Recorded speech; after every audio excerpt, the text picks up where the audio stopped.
Puerto Rico, yo te puedo mencionar dos nombres del siglo XX que son fundamentales para el estudio y el desarrollo del espiritismo en Puerto Rico, que son José Limón de Arce y Ramón Negrón Flores.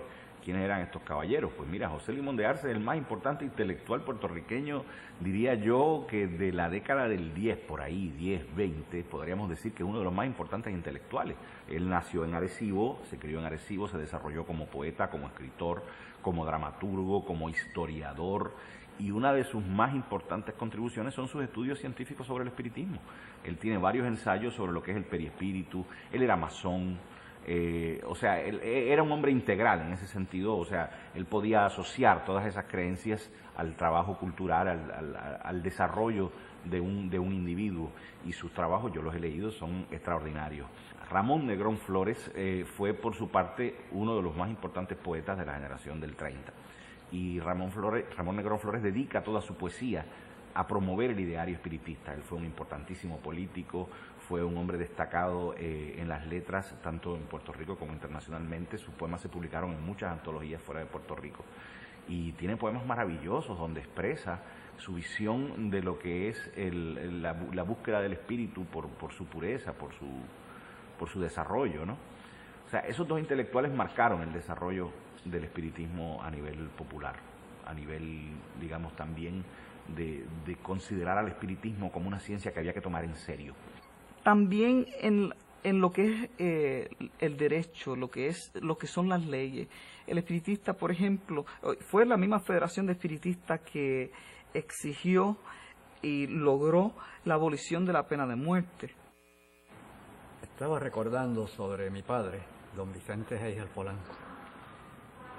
Él nació un 18 de junio del 1903 en el pueblo de Isabela.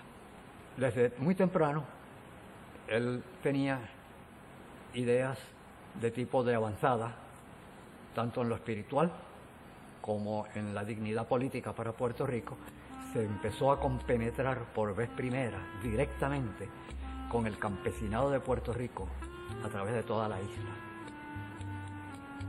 Y empezó a percatarse de los problemas serios económicos, sociales, de discrimen que había contra nuestro pueblo, cómo se le estaba robando la tierra, cómo las personas que eran pequeños agricultores lo perdían todo por unos esquemas fraudulentos que se hacían por las grandes corporaciones. Y todo eso redundó más tarde en un ideal de hacer justicia social para Puerto Rico. Se dedicó más tarde a preparar las primeras leyes de justicia social, todavía sin ser legislador, que fueron presentadas a través del departamento y el director que tenía entonces el Departamento del Trabajo. Esas son las primeras leyes de justicia social en Puerto Rico de 30 y pico. Estaban a veces 40, 50, 60 secretarias con maquinillas manuales, que eran las que había entonces, de los distintos legisladores, no únicamente senadores, sino los representantes, y venía mi padre y les dictaba las leyes que ellos debían presentar de acuerdo a su trabajo. Más tarde, cuando Muñoz pasa a ser gobernador, se llevó a mi padre para que trabajase junto a él como secretario de Justicia, cuyo título en aquella época era de Procurador General. En las reuniones que se celebraban en casa, venían una serie de personas, entre ellas, de vez en cuando, venía mi padrino, don Samuel R. Quiñones, a esas sesiones espíritas. Venía también, siempre que le era posible, a la señora doña Felisa Rincón de Gautier, don Ernesto Ramos Antonini. Hubo una reunión famosa, en un momento dado, con Rafael Hernández, el compositor,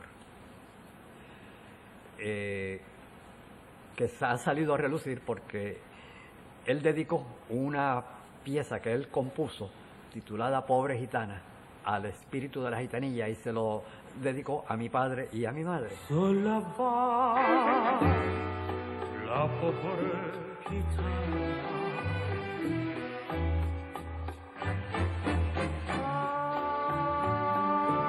Entonces mi padre dijo, vente, vamos a la reunión que vamos a celebrar en la Casa de las Almas. Y él quedó siempre agradecido a la gitanilla.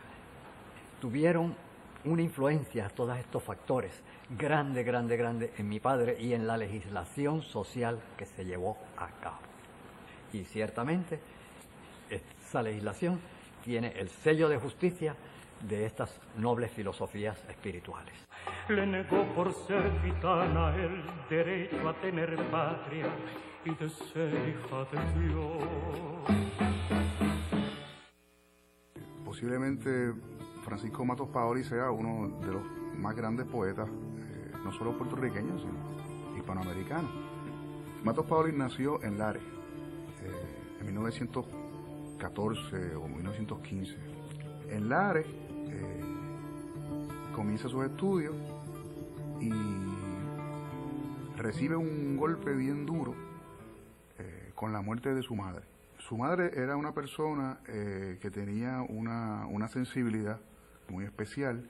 A la misma vez que se inicia en la escritura poética, también se inicia en una búsqueda espiritista.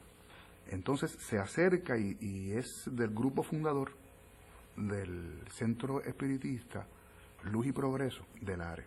Él había estudiado en la escuela con el que luego será la mediunidad principal de ese centro, que fue el señor Francisco Ismael Segarra.